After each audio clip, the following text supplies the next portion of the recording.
guhimbaza Yesu kuko muri wowe nkabonera byose mw'isi no mw'ijuru nta n'umwe muhwanye ibyaremwe byose nibiguhimbaze ndambuye ibiganza guhimbaza Yesu kuko muri wowe nkabonera byose mw'isi no mw'ijuru nta n'umwe muhwanye ibyaremwe byose nibiguhimbaze kuko Yesu ankunda ubu ndamahoro imbabazi ze nyinshi ubu ndamahoro kuko Yesu ankunda ubu ndamahoro imbabazi ze nyinshi ubu ndamahoro kuko Yesu ankunda ubu ndamahoro imbabazi ze nyinshi ubu ndamahoro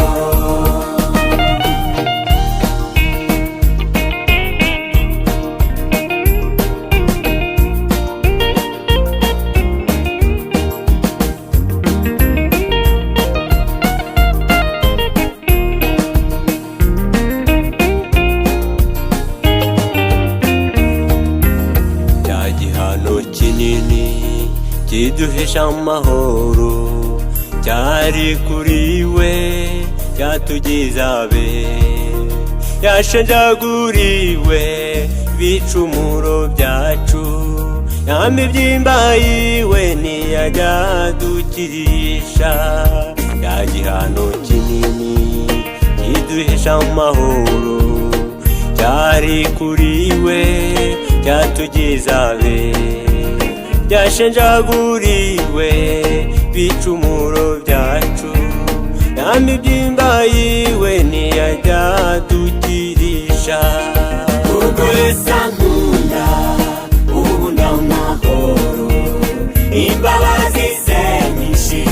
ubu ndamahoro kuko Yesu ankunda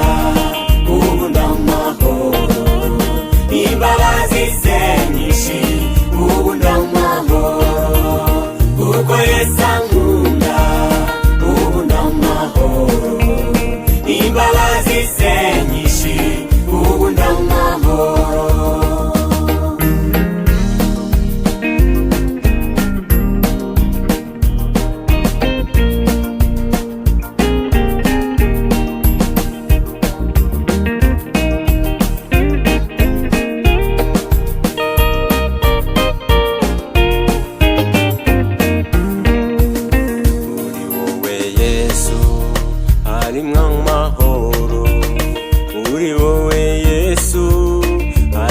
agakiza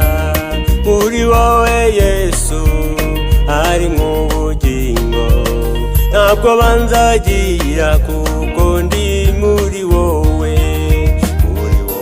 Yesu harimo amahoro muri wowe Yesu harimo agakiza muri wowe Yesu harimo ubugingo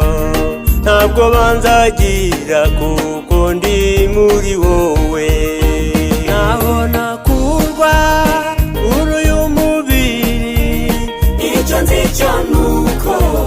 nkundwa na Yesu naho inshuti zanjye zose zanshiraho icyo nzi cyo nuko nkundwa na Yesu naho imiryango yose yandeka icyo nzi cyo nuko nkundwa na Yesu naho abavandimwe bose bamvaho icyo nzi cyo nuko nkundwa na Yesu naho nakurwa